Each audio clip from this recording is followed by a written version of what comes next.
e minhas amoras. Eu sou a professora Edna, professora do 4º ano lá da Osmar Rodrigues de Farias. Nós estamos fazendo esse vídeo-aula devido à situação que o Brasil está enfrentando hoje. Como todos sabemos, a pandemia mundial do coronavírus. Devido ao isolamento social, estamos achando outras formas de ensinar vocês. E o momento agora vai ser sobre o vídeo-aula. A nossa aula de hoje é sobre os primeiros habitantes do Brasil. Vocês sabem quais foram os primeiros habitantes do Brasil? Isso mesmo! Parabéns para você que respondeu que foram os índios. Então, vamos falar sobre os índios. Agora, o que nós vamos fazer? Vamos ver um vídeo explicativo sobre os primeiros habitantes. Aí, após esse vídeo, nós vamos fazer as atividades. Lembrando que dia 19 de abril é o Dia do Índio.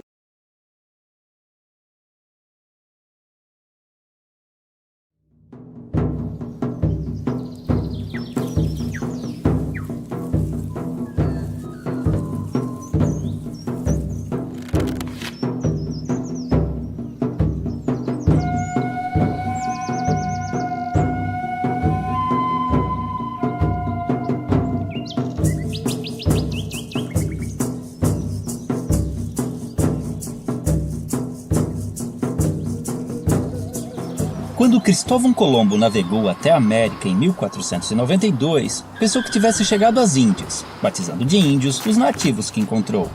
Porém, apesar de terem sido generalizados nessa classificação, os índios não se viam como um povo unificado, pois eram divididos em uma variedade de etnias sem qualquer identificação entre si. Acredita-se que os primeiros habitantes das Américas chegaram há mais de 20 mil anos, atravessando uma passagem congelada entre a Ásia e a América do Norte, e então espalhando-se por todo o continente. Em algumas regiões, formavam civilizações avançadas. Já no Brasil, fragmentaram-se por todo o território, formando grupos de diferentes tamanhos. Eram sociedades comunais, descentralizadas e igualitárias, vivendo da caça, pesca e agricultura de subsistência, e em sua maioria, seminômades, mudando suas aldeias de local conforme os recursos naturais fossem se esgotando, permitindo, mesmo que involuntariamente, a recuperação natural do solo abandonado. As habitações eram geralmente coletivas, chamadas de ocas, variavam de tamanho e forma entre as tribos, mas normalmente eram dispostas em torno de um espaço cerimonial, onde realizava-se todo tipo de atividade diária, além de celebrações e ritos conduzidos por pajés e anciões. As tribos eram formadas por laços de parentesco e afinidades, e mantinham contatos com outras comunidades através de relações de comércio, cooperação, casamentos, alianças e também de guerras, que eram comuns entre as sociedades indígenas, apesar de sua natureza pacífica. A virgindade era pouco valorizada e a vida sexual costumava ser livre de tabus. Muitos homens ofereciam favores sexuais de suas esposas a visitantes, como forma de cortesia. As famílias podiam ser monogâmicas ou poligâmicas, e o divórcio era algo corriqueiro. Os homens lidavam com a guerra, a caça, pesca e liderança tribal, além da construção da aldeia e o plantio, enquanto as mulheres cuidavam da colheita, do preparo de alimentos e da fabricação de utensílios e adornos. A educação das crianças era a tarefa de toda a tribo, e a autonomia era estimulada. Já os doentes e inválidos costumavam ser abandonados à própria sorte. Os indígenas tinham conhecimento na fabricação de bebidas fermentadas e deixaram grande herança à culinária brasileira, com pratos derivados da mandioca e do milho. Sua dieta também era diversificada em proteínas animais, graças à caça e à pesca. Em festejos, cobriam seus corpos com pinturas, penas e plumas, e a nudez no dia a dia era comum e não causava vergonha. Por viverem em florestas, muitas vezes precisavam usar protetores genitais e tangas, mas mantas cobrindo o corpo eram raras. Muito higiênicos, devemos a eles o costume do banho diário. Mantinham muitos ritos e crenças religiosas, os quais podemos identificar por xamanismo, uma mistura de religião, crença, sistema de pensamento e configuração do mundo, em que acredita-se num universo não linear, sem início e sem fim definidos, onde o tempo se confunde. Não possuíam uma doutrina, assim como não acreditavam em um Deus único e supremo, tendo a figura do xamã, o pajé, como seu elo com o mundo divino. Em sociedades sem esses representantes, acreditava-se que os espíritos e antepassados se comunicavam com os humanos através de animais, sonhos e visões. Muitas de suas lendas tornaram-se populares entre os não-índios, enriquecendo o folclore nacional. O uso de alucinógenos, tabacos e ervas era muito comum nos mais diversos rituais. Orientados pelas fases da lua e conhecimentos astronômicos, entendiam as relações entre as mudanças climáticas, nas quais baseavam seu plantio e colheita. Antes da chegada dos europeus, acredita-se que existiam mais de 1.300 idiomas nativos, hoje reduzidos a apenas 270, que deram origem a diversas palavras da língua portuguesa. Não possuíam um sistema de escrita, mas algumas sociedades desenvolveram sinais e formas gráficas, cujo estudo pode revelar mais sobre seus hábitos. Vocês perceberam que no vídeo fica bem claro e interessante a forma de divisão de trabalho entre os índios, onde o homem era responsável pela guerra, pela caça e pela pesca. E a mulher ficava responsável em relação ao preparo dos alimentos, aos utensílios domésticos. E em relação às crianças, a educação delas era direcionada a toda a tribo, então não ficava somente ao casal, aos pais da criança. Quem cuidava da criança, quem ajudava a educar, era toda a tribo. Então, eles valorizavam muito os conhecimentos dos mais antigos, dos índios mais velhos. Então, isso era valorizado e era feito de forma comunitária. Vocês viram que nesse vídeo fala sobre os seminômades, ou seja, eles não tinham parada, eles começaram a ter paradas em lugares fixos depois de um certo tempo. Falou também sobre a forma do casamento, que são monogâmicos ou poligâmicos. Falou da moradia, que são as ocas. Então, mediante tudo isso que nós assistimos, a professora preparou algumas atividades para responderem sobre esse vídeo.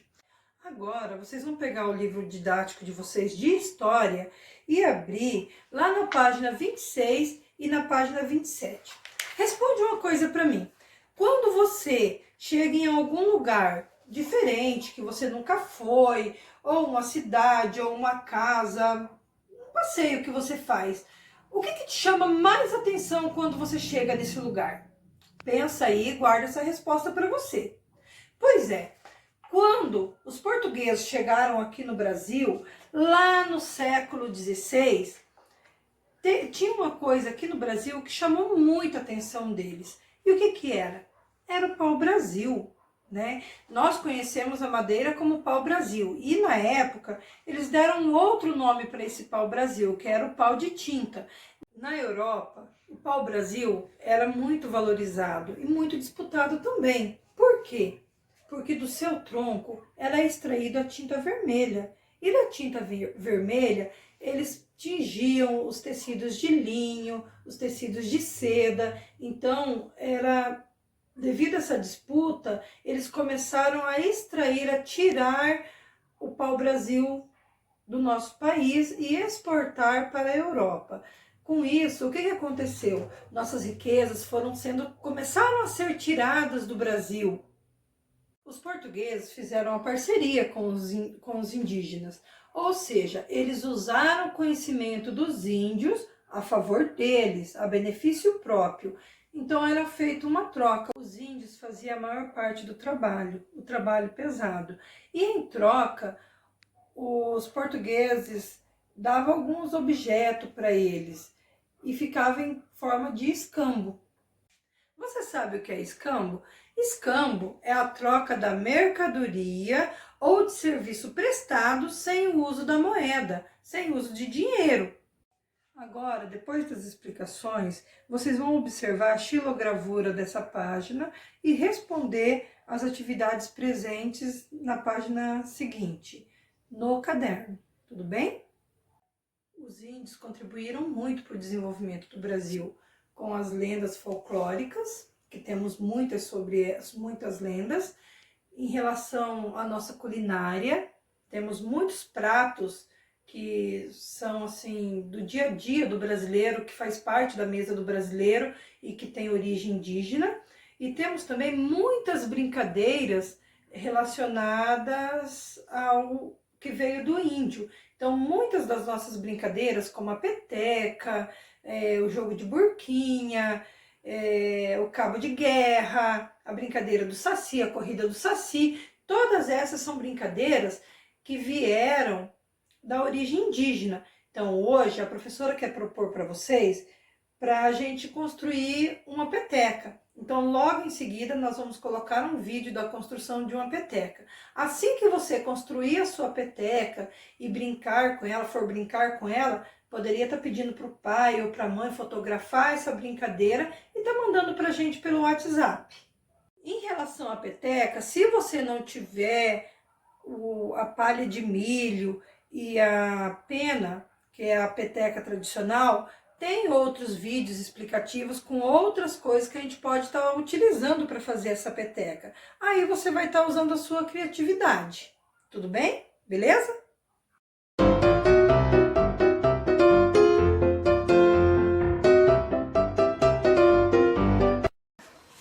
Oi amigos, hoje vamos aprender a fazer uma peteca. Para fazer a peteca, vamos precisar de algumas palhas.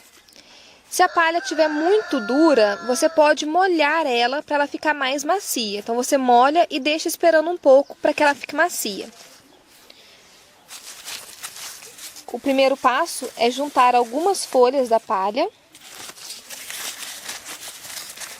Não tem uma quantidade certa, porque depende do tamanho da peteca que você quer fazer.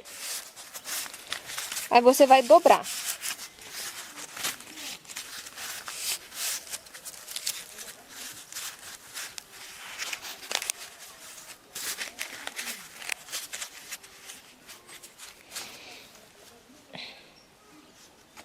Faça um retângulo assim. Use da própria palha para amarrar o retângulo.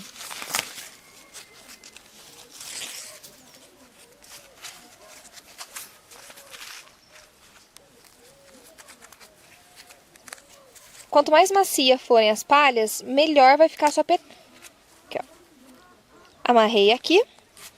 Peguei um pedaço de palha assim, vou enrolar e fazer um anel. Esse anel vai depender muito do tamanho da peteca que você quer. E também do tamanho desse retângulo aqui. Olha. Mais ou menos uns 2 dedos de largura o meu.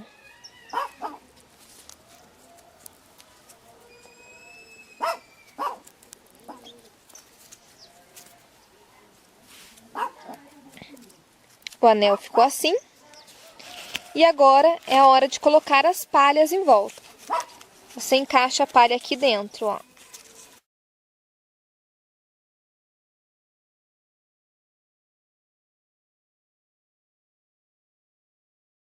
Esse método de fazer peteca eu aprendi com a minha avó na roça. E eu acho que é o melhor jeito para fazer quando as palhas não são muito boas.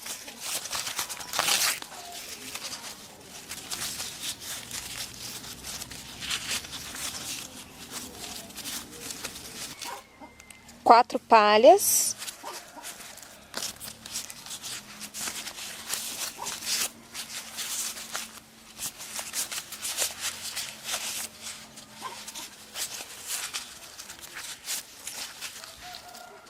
Desta forma. E agora eu vou encaixando a palha para os cantos também.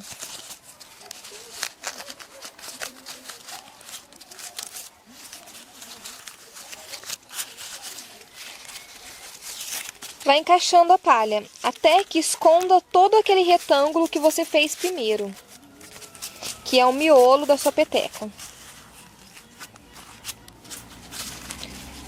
Eu vou encaixar mais palha em volta e já volto para mostrar para vocês. Minha peteca tá ficando assim, ó. Eu deixei mais arredondadinho aqui em volta, então, aonde era um retângulo, eu fui tampando todo. O fundo vai ficar com esse furinho. Eu vou amarrar aqui e tem essa parte. Seguro bem firme, enrolo um pedaço de palha e amarro aqui. Após amarrar, a minha peteca ficou assim.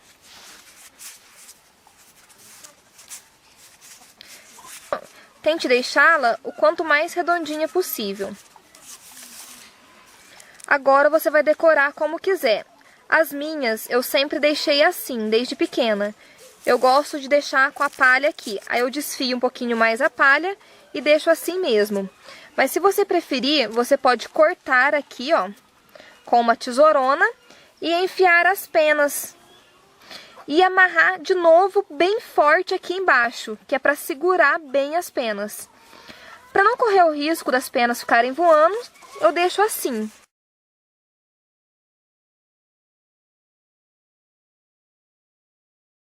Espero que vocês tenham gostado de como faz uma peteca. Até a próxima dica. Tchau, tchau! Como eu falei para vocês anteriormente das brincadeiras sobre a peteca, postei o vídeo de como fazer, de como brincar, eu vou postar as seguintes brincadeiras.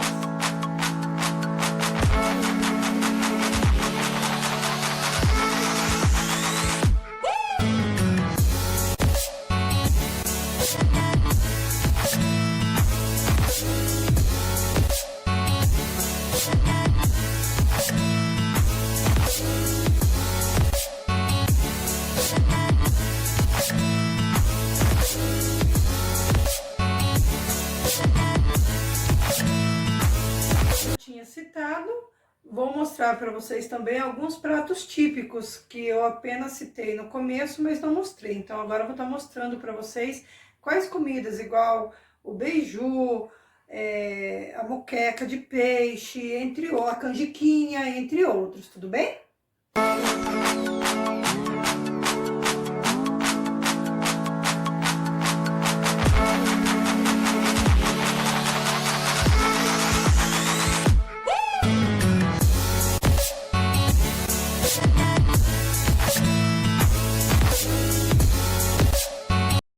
Finalizar, vou mostrar para vocês algumas lendas, como eu já tinha citado, umas mais conhecidas por todos, outras menos conhecidas. Então, só para fechar o nosso trabalho e para vocês ficarem por dentro de toda essa diversidade indígena.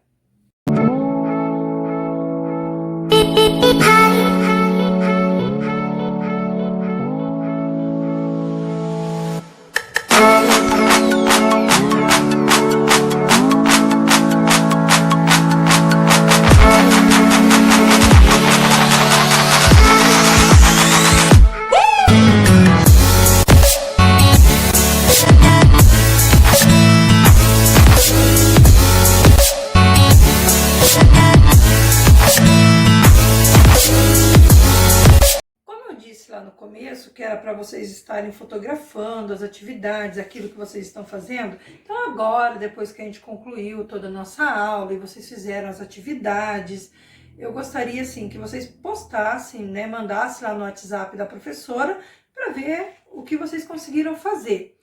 E eu queria deixar assim um alerta, um aviso, né? Se cuidem, fiquem em casa, não saiam, leva a sério aquilo que a gente está passando nesse momento. Tudo bem? Tchauzinho, até a próxima aula. Fiquem com Deus.